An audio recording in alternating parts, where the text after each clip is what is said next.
Hello, and welcome to AdMonsters webinar on streamlining the process from reporting to optimization. I'm your host, Gavin Dunaway, editorial director and wielder of the Ad Tech Stash. We've got a lot to talk about today, but first, let me set the scene. You know you have the skills to pull hot insights from reporting and turn them into revenue, but you're stymied at every turn. The challenge of gathering the reporting you need from all your demand sources is only exceeded by the task of unifying or blending that data to holistically analyze your revenue channels. Even when you accomplish that Herculean task, injecting your takeaways in a timely manner into ongoing campaigns and your programmatic operations, another mountain to climb. You know it's not impossible to make this system work. To streamline the reporting to optimization flow, you need a plan. And probably some tools to help you bring it to life. This webinar will give you actionable strategies and tactics that you can immediately take to your revenue analytics program and smash through the obstacles that have been holding your revenue back. But before we jump into the hot takeaways, we want to hear from you throughout this entire webinar. I'm sure there will be questions aplenty, so when they come up, drop them in that question box below. We'll probably save audience questions for the end since we have a lot of content to get through, but you will not be forgotten. Also, we're going to throw polls your way. We'd love to have your input. I'm going to throw one to you right now. How would you describe your revenue to optimization flow? While you guys are thinking about that, let's meet today's panelists, shall we? First off, there's Anna Brown. So some of us, you may be a familiar face to a lot of people who have seen you at various AdMonsters events over the years. You know, you were on the publisher side for a long time. You have a long history with publishers, but what made you want to put out a product? Thanks, Gavin. Thank you so much for your support here and putting this event together. I really appreciate. So I've been working on the publisher side for a long time, and I am working with Exigent Digital now. I'm in charge of business analysis and digital revenue strategy, pretty much working together with the team to create the model and execute the strategy. So I started with Telefonica back in 2000 with Terra in Brazil. So have been on the publisher side for about 20 years now, 2 decades, and always relied on data to develop the business strategy and the monetization part of the business. The big challenge that I always had was to have a holistic view of the business, updated in real time to make the right decisions. So that's why we decided to put together this product. Those years of experience, I learned how to use the data to tell the story. So we just need to now know how to leverage. And Exigent Digital came to life to support media companies realize the full potential of a unified data platform. Nice. Very well put. I'm going to hop over to your partner in Exigent, John Dickinson. Very nice to see you today. Many people here probably recognize you from CNI Corp. How is Exigent a whole new deal? Well, Gavin, I wish that I could speak as eloquently and as vibrantly as you are, but I'll go into a little about me. So I think you've got it. I think you've got some skills yourself, sir. Don't sell yourself short. We'll find out. You know, interesting. So we had the Breeze platform at CNI, and it was really driven out of data that we pulled in from CRMs and order management systems, and that's what drove the workflow and automated a lot of processes. And as the shift from print to digital became greater, then we started integrating with a lot of different platforms. And our clients really came to us and said, we want you to do more, right? So we want to have greater visibility. We want to have greater control. We want more automation. And so partnering with Anna and her ability to leverage data for revenue optimization, and our background with workflow as integration specialists, really it's a natural fit, and it's delivering exactly what our customers have been asking us for. Excellent, and we're going to learn a lot more about that today, so I'm excited to hear. Let me move over to our third participant today, Daryl. Wonderful to have you, but in a nutshell, could you explain to the audience what is it that TapClicks brings to the market? Yeah, thanks, Kevin. It's excited to be here, and this really is an Exigent and TapClicks, bringing to the market. TapClicks is we refer to ourselves as a smart marketing cloud, and what that means is we provide data solutions, marketing hub, SEO, SEM solutions, and then marketing intelligence. So bringing in some of those machine learning functions, things that once you have the data, you have it unified. Now, what story are you going to tell with it, or what can it tell you to do to optimize, your campaigns or optimize your advertising, your media spend, and not just online, but offline as well, and then blending that with your own customer data to really understand that journey that goes on from people coming in to all the way getting to that point of making a purchase or buying your service. Mm. Well put. A good way to concisely to sum that all up. We had an interesting conversation as we were preparing for this. Why do you prefer the term blending data to unify? Well, I might have the title of marketing, but I come from an analytics and database background, and if I'm sure some people wonder, do they use their own product? We have 5 brands that are part of the family of products, and I do use our own product every morning. And those products, some live at an enterprise level, some live at an SMB level, some at an e-commerce level. And having a unifying platform is important. That's bringing all your data to one place. That's important. But in those different areas, whether it's enterprise, small business, medium-sized agency, each has a different way of looking at data.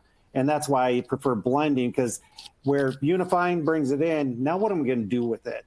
And that's the blending part of it that makes it specific to your business. And what I just told my own team the other day is I want tools that fit around my business. I don't want to fit my business around a tool, because those are always going to be changing, and having a tool that's flexible enough that works for what I need to do and how I want to speak to my customers is what's really important. I like that a lot. And also, hey, it makes me think of cooking. And what are we really doing but cooking with this data? I'm going to switch over to John real quick, hand it off to you to do the slides. But first, the survey we sent out, very interesting answers. How would you describe your reporting to optimization flow? Only 4% said it was a well-oiled revenue nabbing machine. Much more, 39% said we've got great insights but struggling to optimize on them in a timely fashion. And then 43%, if we could get our reporting unified, we could probably drive some hot insights. And I think that's a great way to jump into the presentation, because that's pretty much what we're starting out with, right?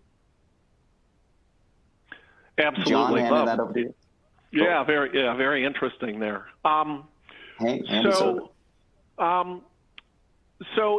Darryl was just describing, what we've really seen is working with our clients is, in a lot of the cases, the data is really used for a look back, right? And people are looking at what's going on last month, and they're not thinking about what's happening today. And so that's what we're going to talk today about, and that is not using data just to say how did I do last month, and looking more at current, accurate, good data that's really consolidated to drive the business, and as we talked about in an article last week, leave less money on the table, right? So TapClicks is really a key part of what we're doing in that it really makes consolidating and blending that data a much more efficient process. And what we're really focused on is making sure that there's a holistic view of the business.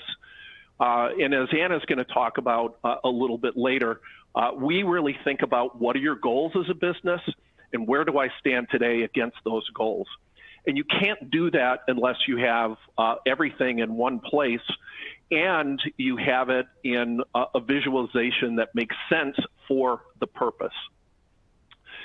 So a little bit of the challenges there are, of course, you have some APIs. TapClicks has done a great job of making it easy to connect to those data sources.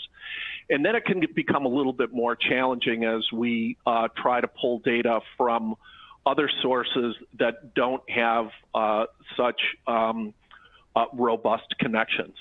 And then, of course, there's offline data as well. And for a lot of our publishers that, at least in the past, are doing things like events, that's an important representation as well. And even, print, direct marketing, those kinds of things. We really want to give the whole picture of how the business is performing.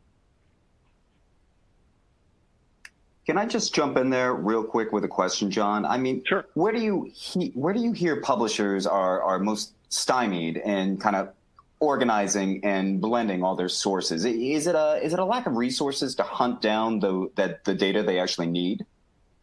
Yeah, it's a great question. I would say it's resources, expertise, and then technology plays a big piece there as well. So,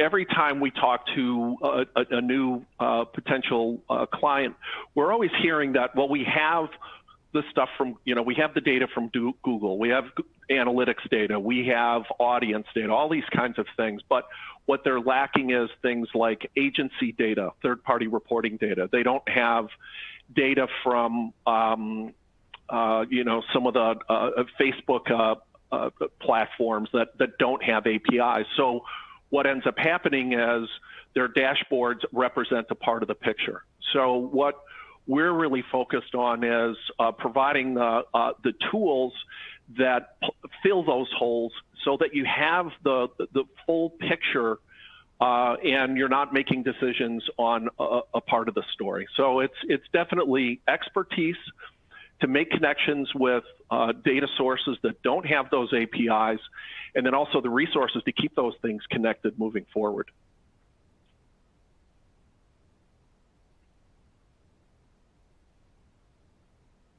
Well put. Can we keep moving forward? Yep. So the next step here is what we do is, in addition to pulling the data in, is it really needs to put into a format that makes it most useful for the purpose. And so kind of a classic example here is where we knit together data from an order management system along with campaign performance data. We pull that into TAP, and then we have a special process that linearizes that data, right? It knits together performance data and billing data so that we can push that out to other platforms. And that allows you to really put it into context for both automation and reporting purposes.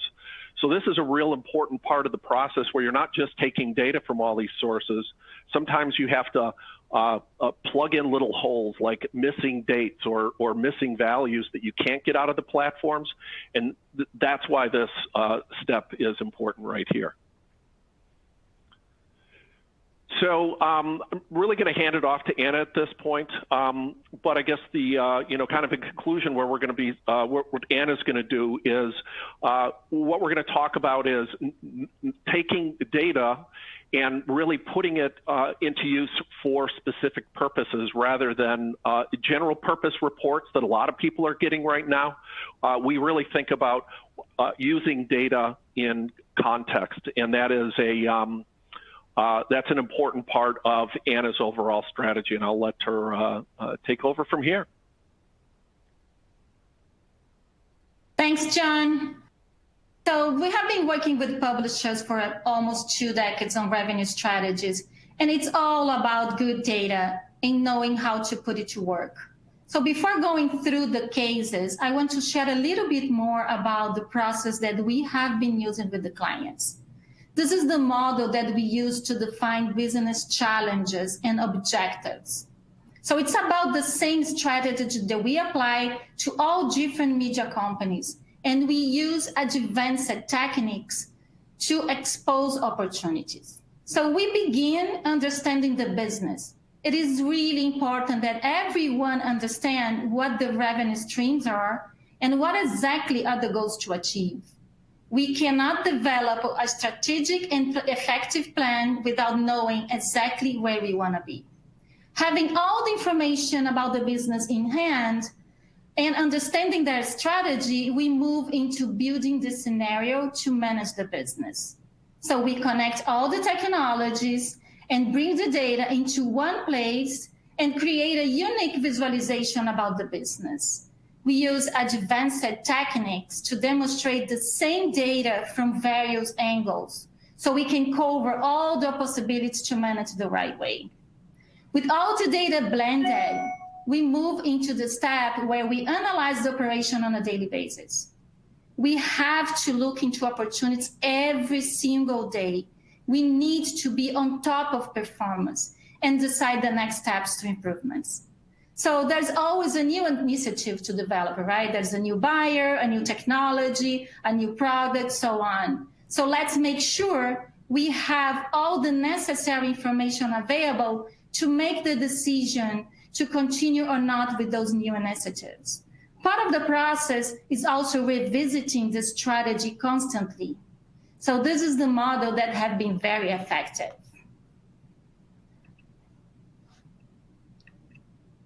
Okay, so let's jump into some cases here. We will demonstrate how effective a unified data could be on your operation and how it could impact the results. This is a scenario that we see commonly with publishers, and it is about uncapitalized inventory. Why it is an important topic? Because publishers, they want to have a high fill rate throughout their supply. And without a good strategy and the capability to manage the operation daily, they will miss opportunities. So let's move into the example where the blended data makes the difference for your operation. So here's a simple illustration of why it is important to integrate the business. To the very start, the team have to make sure they are on the right path to their goal. And that means keeping eyes on the KPIs. So very clear KPIs in real time. With the right visualization applied, the team should be able to follow the trends. And if any change happens, they should be able to react immediately. Look, we all know that publishers constantly change their product, and change can affect revenue immediately. So we have to be on top of what's going on a daily basis. Anna, can I jump in with the question right there? I mean, visualization, obviously, it seems like it can be an extreme game changer in reporting. But I mean, what should publishers be considering when they're evaluating visualization tools? What functions are really necessary?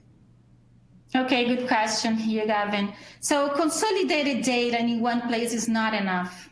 You have to realize the full potential of a unified data platform and create a visualization that tells the story of your business. The same data can provide you different insights. So I use it a lot of the spreadsheets, and it's not easy to see the trend and capitalize on the opportunities at all.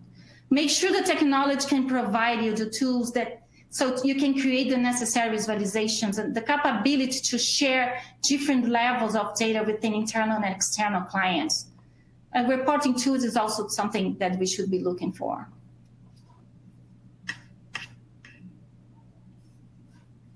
Cool, thank you. Okay, so this is a visualization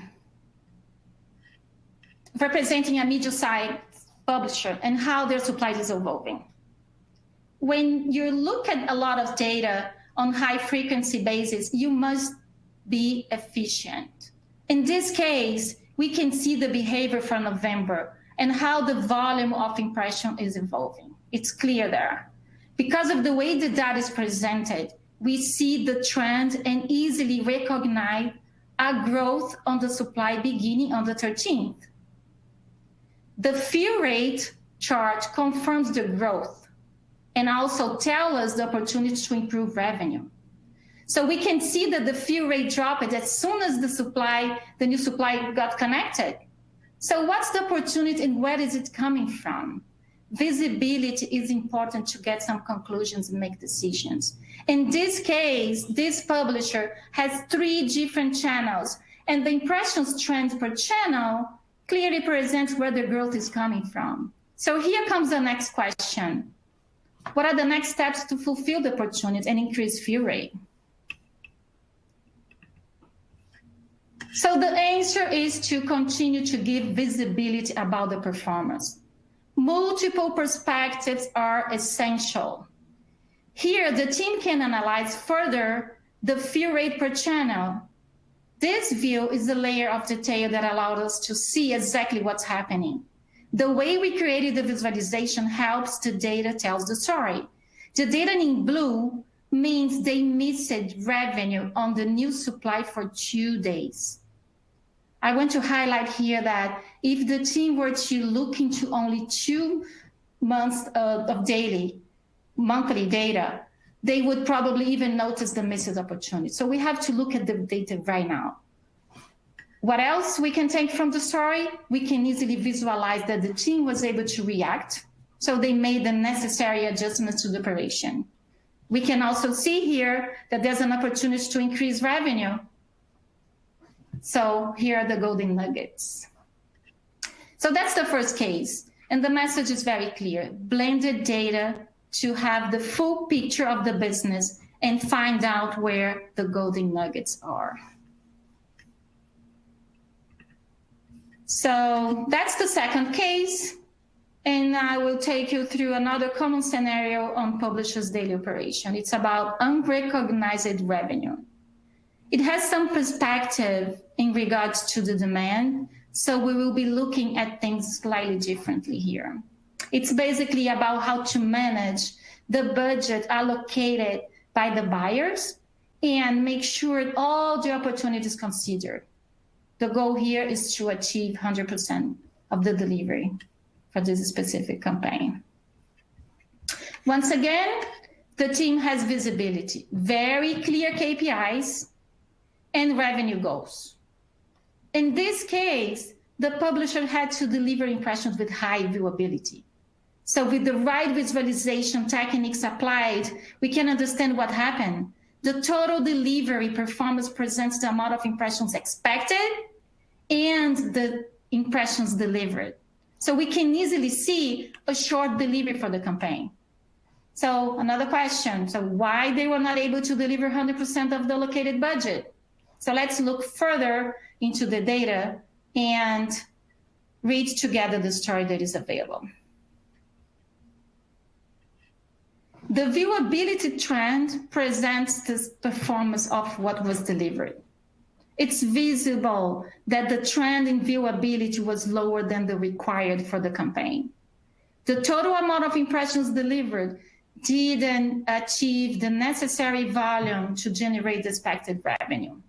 So that gives us enough information to understand the reason for the short delivery. This case could lead internal discussions about what new technologies and techniques should be used to improve viewability.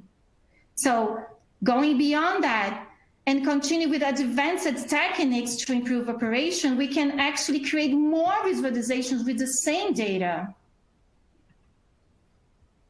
In this case, we built a visualization that showed the negative impact, the negative financial impact from not meeting the KPIs, and provided visibility to the billing team about the delivery. So this visualization gives access to the forecasted and the adjusted payable amount to process it faster.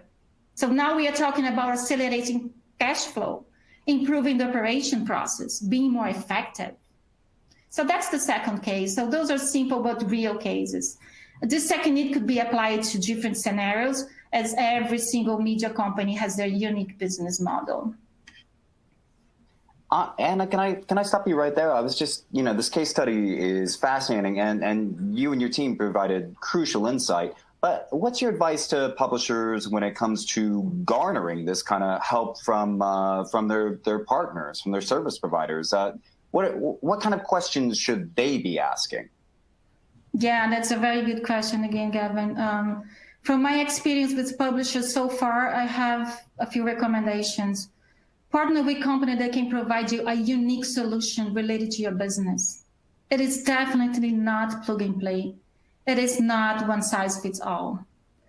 And make the solution in a way that you can connect all your data and keep it updated moving forward. Last, very important, they need to provide a committed resource to work together with your BI team. So someone to work together with you, make sure you can connect everything, and make sure they create something that is very related to your business. Customization, absolutely key. Great, and you've got so much more to share here. Can you keep on showing? So I'm going to just summarize here what we went through on those two cases. So transparency is really important. Everyone needs to know what the strategy is and how the performance against the goals are. Clear KPIs, connect all the technology and blend the data to have the full picture of the business and find out where the golden nuggets are. Understand the trends and react immediately. Look forward. Make sure you have committed resource on top of the performance on a daily basis. So that's what I have to share about the cases. I'm going to invite my partner, John, to come back and share more about the insights that we have about the solution.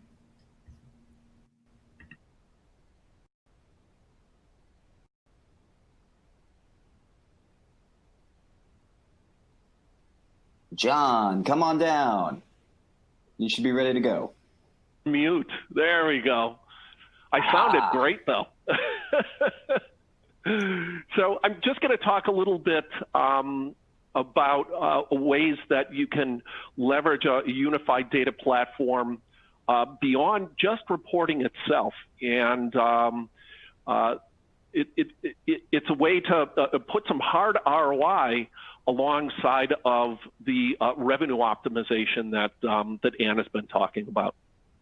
So this one here is actually something that AdMonsters is going to be talking about a little bit next week, and that is how sales and operations are kind of strange bed partners. I've always, but they need to start working together better. And I've been a huge proponent of this all through my career. I know, good salespeople want to make their clients happy, right? And so I've always been a strong proponent about getting ops to really understand that salespeople, as quirky as they can be, really want to make their customers happy. So one of the things that we've got on screen here is a way to leverage that a blending of data that we talked about earlier, where what we've got here is a report that can be used in operations or by the operations team to put revenue alongside of the nagging that they do. And what I mean about that is the missing copy list, the unsigned IO list, the, hey, I need there's a problem with the tag list. So what we call it is a revenue at risk report. It's a real-time report, and our clients utilize this in operations, and then they personalize it for maybe each one of the markets that they serve and push that out to the either the market leaders or the publishers.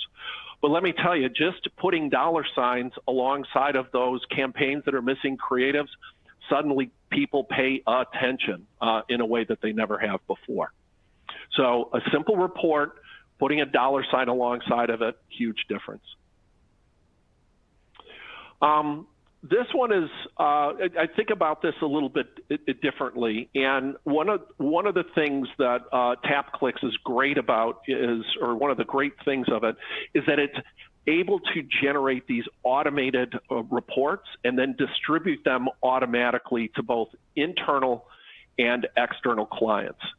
And the way I think about this is, for a lot of publishers and agencies, they're pulling down this data manually, they're manipulating it manually, they're putting it into formats for particular customers automatically, and then pushing it off. For one of our customers, agencies are now demanding reports on a weekly basis. Those are wasted resources. That's not a good it's not a good use of resources to be doing all these mundane tasks. The way we think about it is we want to take those resources and reallocate them into the business where there's a higher value proposition. So One area, and again, I'm going to give a nod to TAP here again as well, is client-facing dashboards, right? And what I'm really thinking about, or what we really think about here, is how do we take the resource, instead of pulling down reports, and push those resources out to making sure campaigns are performing at an optimal level, to make sure that the sales team has data visualizations that's going to help them make their sales pitch more convincing, that's going to help the customer understand that their investment in marketing is reaching its full potential with the business. And you need data to do that. And you need, sales needs the resources to constantly be updating these dashboards, because the market conditions are changing and the client expectations are changing, and the data and the technology are always changing.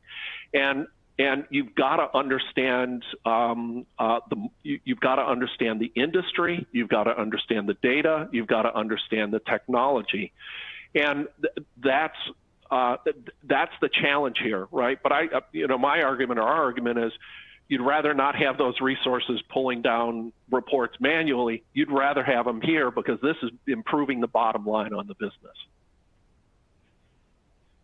John, if I can jump in real quick there. You know, every publisher swears up and down that they need more automation, but do you find some publishers are actually wary when the opportunity to automate arises?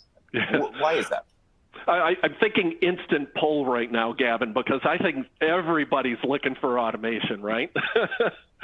And I gotta tell you, look, people over the years, the one thing I have seen, and that is overwhelmingly, people really care about their job, and they get invested in their workflows, even if they're manual and they don't make sense, right? Because they work, right? Once you start talking about automation, you lose control, and then that system that you know and trust to do your job is gone, and that's scary, right?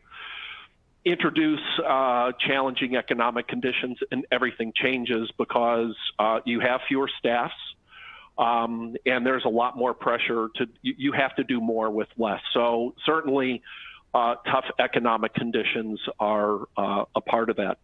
And again, I'll go back a little bit to what I said before, and that is a lot of the automations happens in operations. And when we talk to people in those roles, we talk about you're a cost center. You don't want to be a cost center.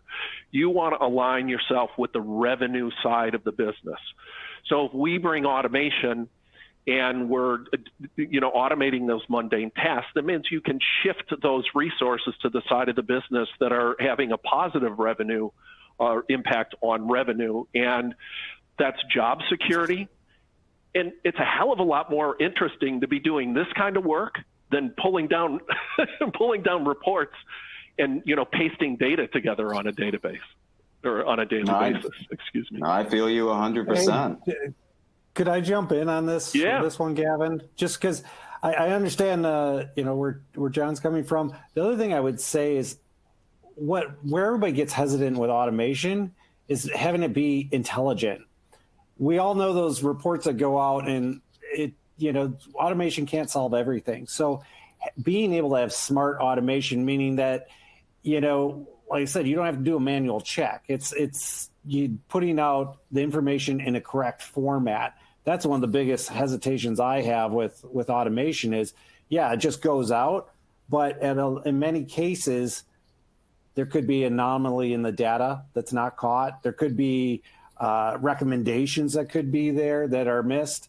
You could be leaving, the revenue on the table, and that's where too much automation, or not having what I call smart automation, means you're missing a lot of those nuances. So I actually, my feeling is you always need a mix of intelligent automation as well as that person that's looking at and knowing how to utilize that, and even basically putting the intelligence in the system. So just a little different perspective on that when it comes to why people become hesitant in automation. I will tell you, anything that comes out from my company, I definitely take a look at before it goes out, just because I want to make sure my customer is seeing the data in the correct way, or that we didn't leave anything on the table.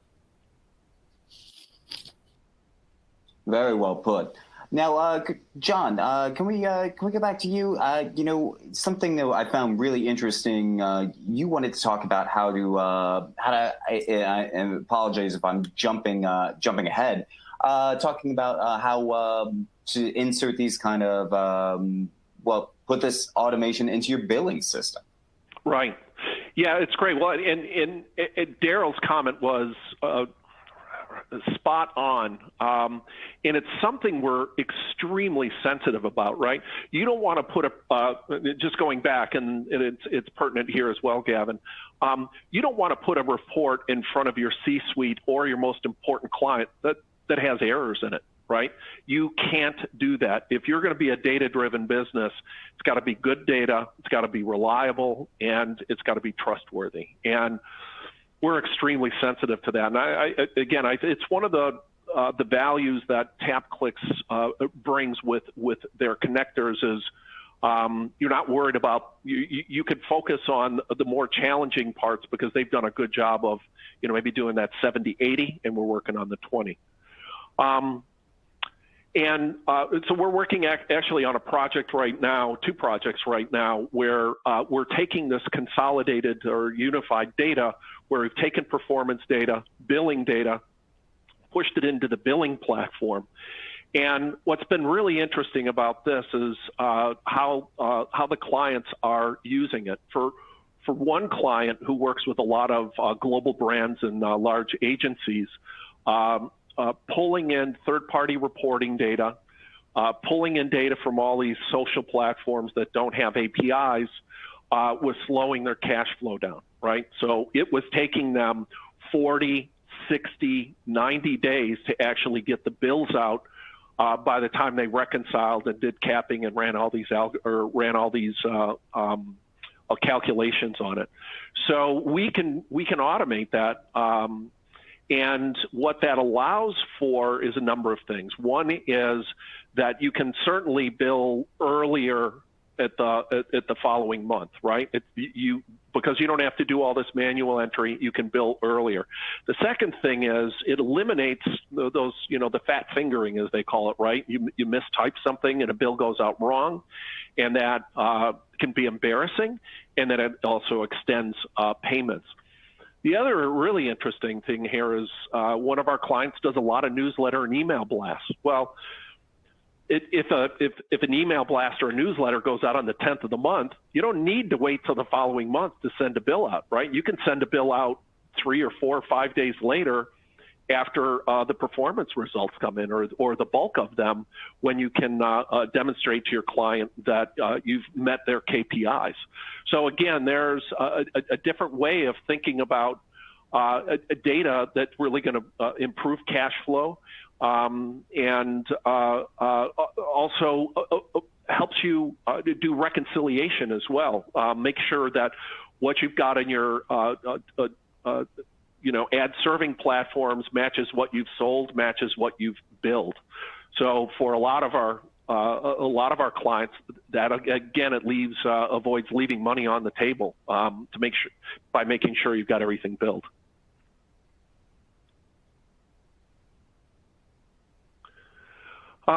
So I'm just going to, I guess, wrap this up here on this portion and summarize it here. And again, we're thinking about data a little differently than Anna, but it really adds to the bottom line in cash flow. Oops, I got one more to go through there. I was flipping on the wrong screen there, so I missed that slide. So we're all about tying ops to revenue, getting your cost center into the profit center, and then using automation to improve cash flow and minimize operator-induced errors. And I think, just kind of wrapping up what I'm talking about here, or what Ann and I have been talking about, as well as Daryl, that is, if you're going to be a data-driven organization and you're going to use it to do some of the things here, you've got to have resources that are committed to keeping the platform connected as new technologies, new KPIs, new metrics You've got to constantly evolve the visualizations to help the front line of the business. We hear a lot that the data teams don't really understand what the sales staffs are struggling with. They don't understand how to give the marketing team the data in the format that's going to help them present the business the way that they want to tell the story, or help operations with the insights that they need to make sure that they can make sure campaigns are performing at the top level. So it's really about reliability, knowing that you can trust it, and then having the resources that understand the industry, so you can really put that data to use.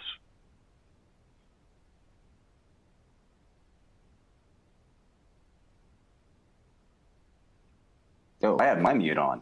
Thank you so much, John. That's a lot to get in there. I did have a quick question. I guess any of you guys can jump on there. You know, publishers can be easily overwhelmed by the data stream.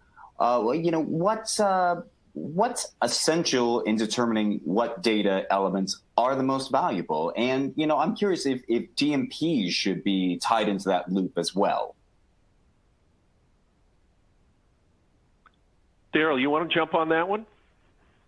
Well, hearing that, it's like, what is the most important? Well, if you're a publisher, there's things that are just important to publishers, to agencies, brands. When you bring up transparency, they want to look at things and see what everybody's doing. And even some of the reporting I'm seeing it that the Exogen and John's team are doing, with that revenue at risk report. That's a big one for agencies to look at, as well as brands, and really interesting adaptation of our product. And it's going to be different for everybody. You even go to a media company, they're going to have a different view. And so you want to have the flexibility, kind of where what Anna was talking about, is to customize that data to how you need to do business. And that's really important. And as far as DMPs, absolutely, they should be like that.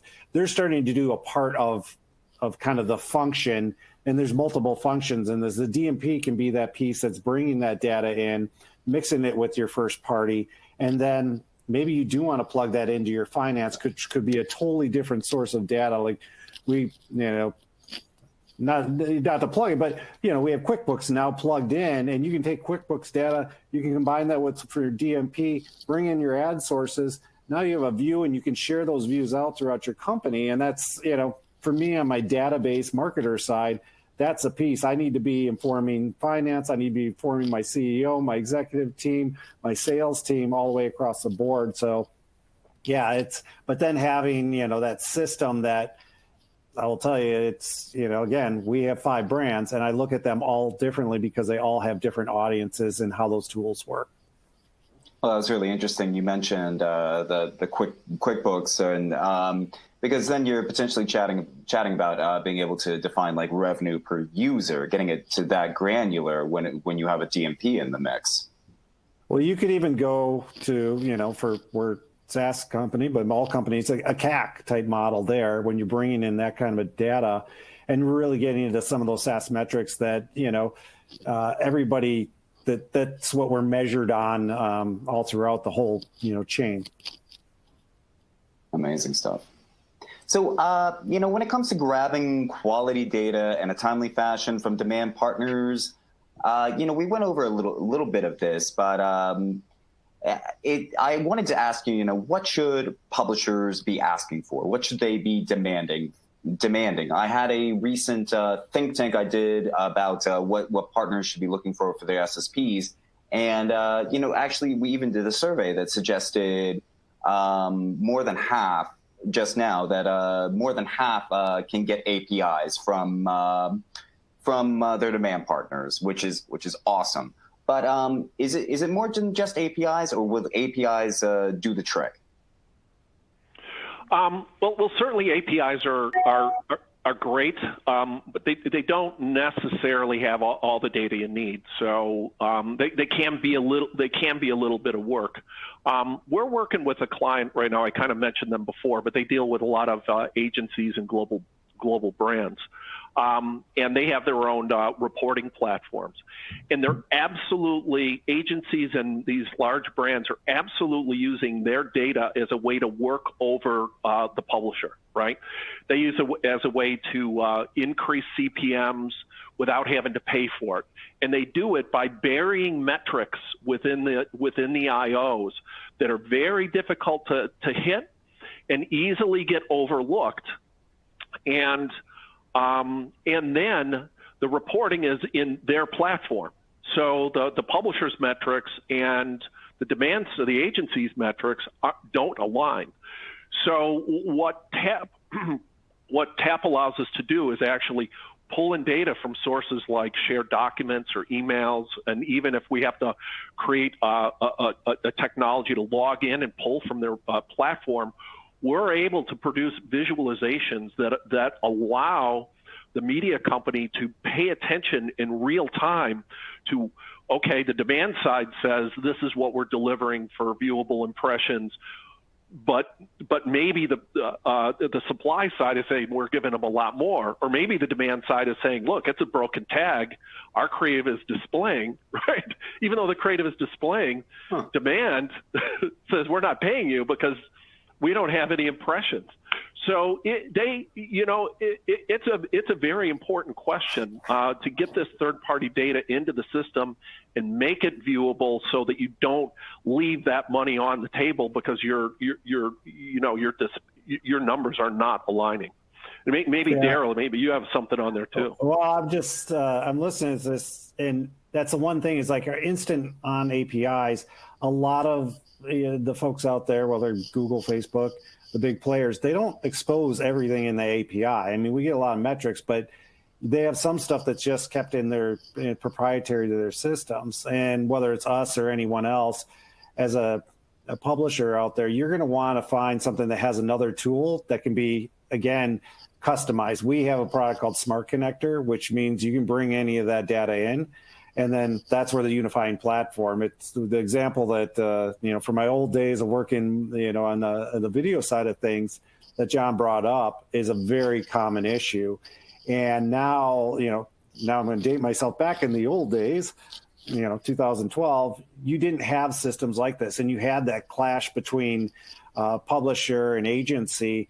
And now that you have these platforms that can expose all this, and that's that transparency piece that the brands have been calling for. And now you're able to bring them, make these visualizations. So you're going to get a lot of your data, a good portion of your data in those instant on APIs. But then there's going to be a portion that you're going to want to use, like I said, these custom connectors, smart connectors, webhooks, things like that, that then can bring that data together so that you're all looking at the same view and telling the same story and know that you're in sync with, the publisher, the agency, the brand, the media company, yada, yada. Absolutely fascinating. And, what's interesting what John was going into there, because this is going far beyond just, sharing reporting. This is also campaign troubleshooting. It's very, very cool. We got a great question in from Iona over at Bell. Is the data mapped on the exigent side to provide a unified view, for example, variations of buyer/advertiser names on market, internal namings? Anna, you want to take that one? Yeah, totally. So definitely. So we do map all the data within Exigent. So TapClicks provides us this capability to use all the connectors and bring the data in. So what we want to do is really create a unique visualization of the business. So we unified everything. So we're going to have all the valuations for buyers and advertisers, everything collected from your third-party data and all the connections that you have into Exigent and through TapClicks. So yes. I've definitely heard publishers kind of complain about that, especially in the programmatic front, that you're seeing 5 different versions of the same advertiser coming through. So that's quite valuable. Iona had another question on that, and it's something that we talked a little bit about before. Like, how does Exigent compare to other revenue analytics platforms out there? Those big guys. But you guys don't even kind of need to compare. You actually work with them to some extent, don't you? Yeah, it's funny. We just had a call with a client this week with their data team, and There are other products out there like Tableau, and there's Google and Domo. In the latter two, they're really fine for data analysts, but they're not really speaking to the full needs of the business. And we think about data outside of kind of the BI source, and we're thinking about all the different areas of the business: operations, customer facing, sales facing, marketing facing, as well as revenue. And how do you adapt and evolve those visualizations very quickly? And that's where Exagen and TapClicks, really differentiates ourselves.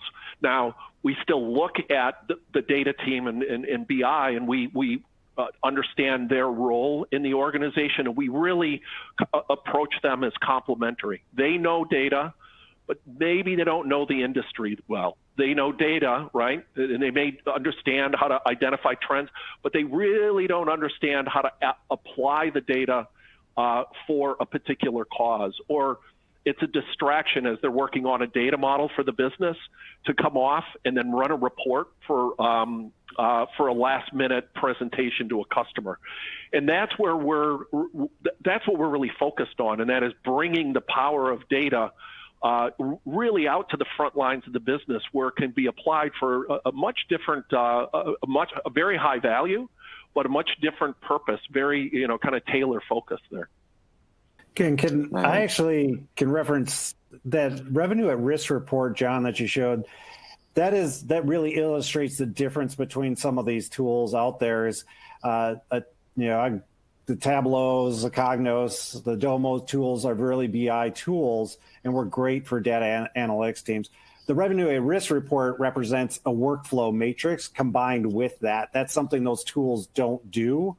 Not that they're doing anything wrong. That's just not what they're built for.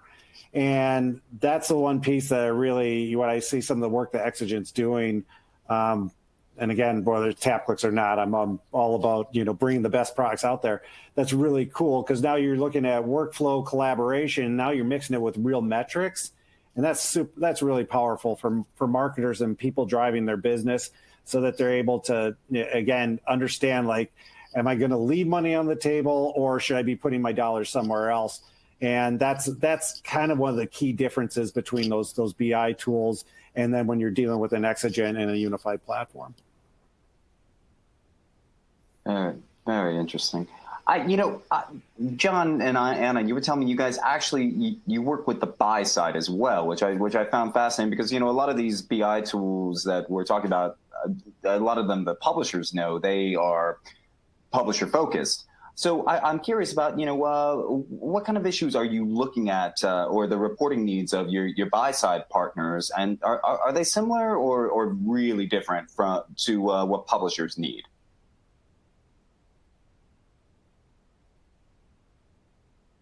Anna, you want to grab that one?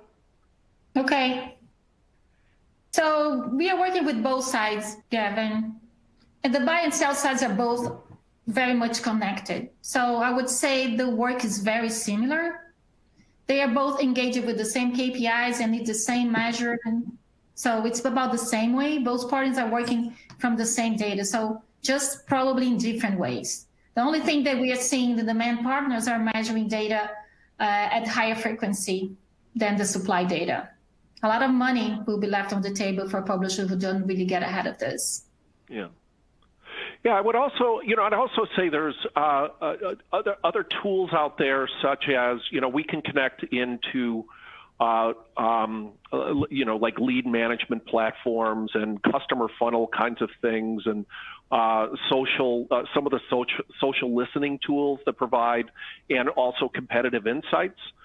So as Anna's saying, we take all those metrics that publishers and agencies are watching in terms of campaign performance and all those things, and then combining it with their internal business data, and then some of their own PR types of things, to really give them, and sales funnel kinds of things, to really give them the whole picture of what's the impact for my investment in my campaign, what's my customer journey, what's my cost of client acquisition, what are people saying about me, what are people saying about my competitors, and really giving them a current view of how they're performing. And you think about what's going on with COVID, for marketers, brands, whatever, if you're not paying attention to that, your customers aren't coming into your place of business anymore, right? This is all virtual.